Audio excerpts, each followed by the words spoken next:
6월 18일 화요일입니다. 하나님께서 여러분의 삶 가운데 주인 되시고 여러분의 가정을 다스려 주시기를 소원합니다.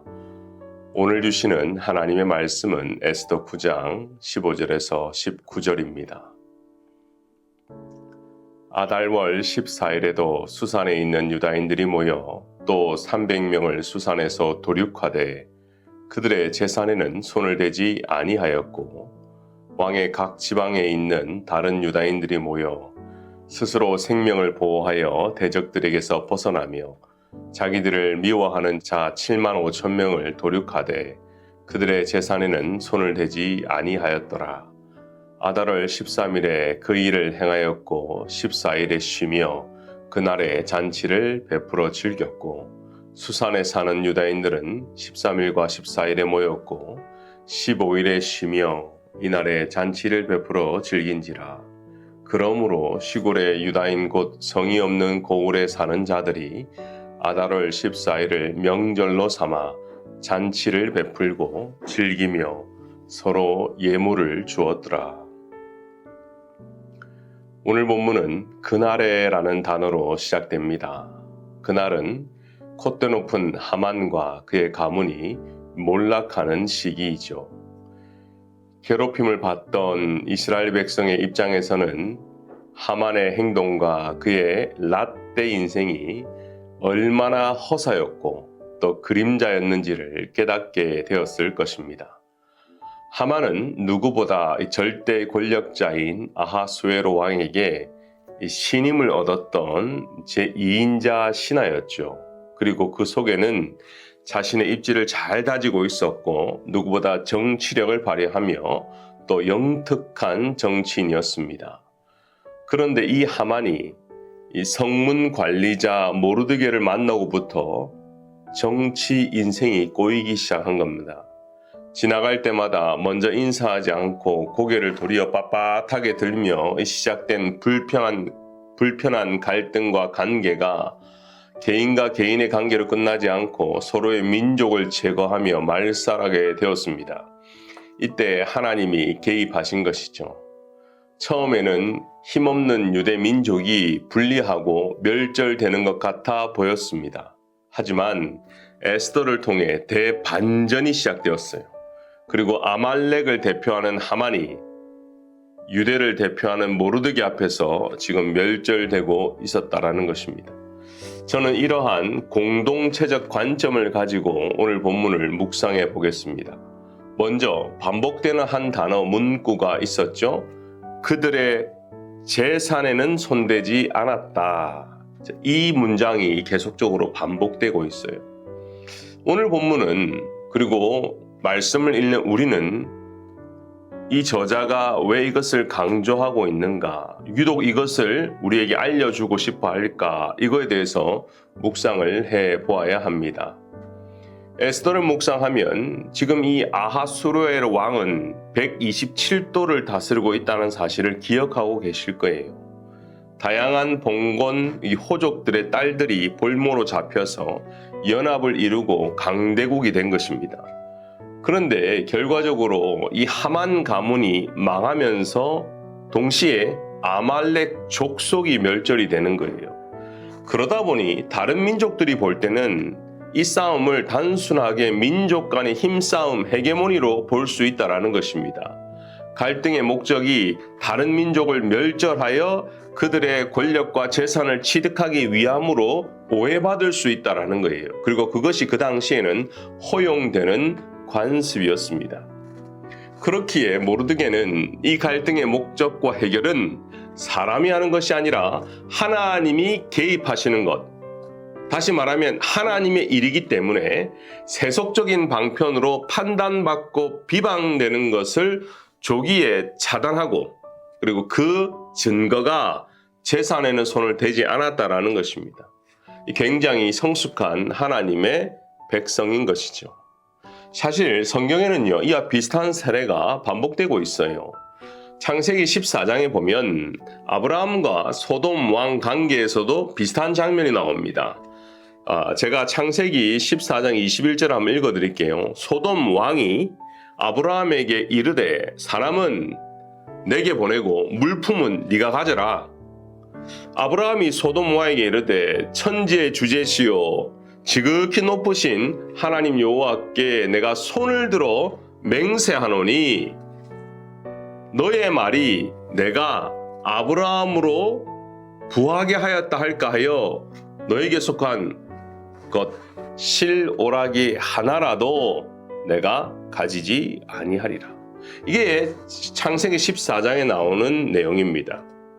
여러분 무슨 말인지 이해하셨죠? 지금 아브라함과 소돔 왕이 관계 가운데 아브라함은 자신의 깨끗함을 얘기하는 것이 아니라 나의 모든 것은 당신에게서 온 것이 아니라 하나님으로부터 왔다, 이것을 강조하는 것입니다. 우리는 달라스를 살아가는 하나님의 천국 백성이죠. 우리가 하는 결정과 이 행동들이 이 땅에 하나님을 알지 못하는 사람들에게 어떻게 비추어질까, 이 부분을 생각해 보아야 합니다. 우리는 교회의 이름으로 또는 예수의 이름으로 무엇을 할 때마다, 어떤 사역을 할 때마다 선교를 갈 수도 있고 만나 사역을 할 수도 있고 지역 주민을 섬기는 일이 될 수도 있고, 근데 과연 이것이 무엇을 위한 건지 누구를 위한 건지 좀 성숙한 모습으로 바라보아야 할 것입니다. 제가 처음 달라스 왔을 때 이 사업하시는 분들끼리 하는 이야기를 듣게 됐어요. 근데 그분들끼리 하는 말이 그래요. 만약 당신이 LA, 캘리포니아로 가게 된다면 조심해야 되는 사람들이 있어. 누구예요? 했더니 뒤에 장로라고 붙이는 사람들은 꼭 조심해야 돼. 특히 사업할 때는 조심해야 돼. 그 얘기를 저도 옆에서 듣게 되었습니다. 그 말은 이 LA에 있는 한인 사회에서 사업을 할 때 교회 장로라는 직함을 가지고 한인들을 도와 사업을 하는데 돕는 것이 아니고 도리어 속이고 덕이 안 되고 하나님 영광을 가리는 일들이 많이 일어나더라는 것입니다. 그러다 보니까 안 좋은 소문이 들리는 거예요. 예수 믿는 사람들이 더 하더라. 예수님 믿는 사람들이 더 싸우더라. 더 속이더라. 더 문제 있더라. 이러한 일들이 실제적으로 우리 이민사회에서 계속적으로 반복적으로 일어나더라는 것입니다. 교회 밖뿐만 아니라 교회 안에서도 공동체적으로 하는 모든 사역과 결정이 이 땅의 문화나 또는 자본주의 안에서 결정되는 것이 아니라 하나님의 말씀, 하나님의 개입하심, 하나님의 절대 주권 안에 결정된다는 것을 여러분 기억하시기를 바랍니다. 그리고 모든 결과, 모든 과정의 그 결과는 딱 한 단어입니다. 모든 영광을 하나님께 돌리는 것이죠. 이것을 우리가 염려하지 않고 주의하지 않으면 반대로 우리는 하나님의 영광을 가릴 수도 있고 도둑질할 수도 있다라는 것입니다. 우리 빈내리 교회가 달라스에 존재하는 이유, 이 분명한 교회 철학이 드러나는 것입니다. 지역사회를 돕는 아주 작은 일부터 새 교회를 건축하는 큰 일까지 모든 단계를 한인뿐만 아니라 모두가 관심을 가지고 바라보고 있습니다. 우리가 어떻게 반응하느냐에 따라 우리가 오직 하나님께 영광을 돌리기도 하겠지만 반대로 우리끼리 갈등이 일어나고 싸운다면 또한 덕이 되지 않는다면 하나님 영광을 가리게 될 것입니다.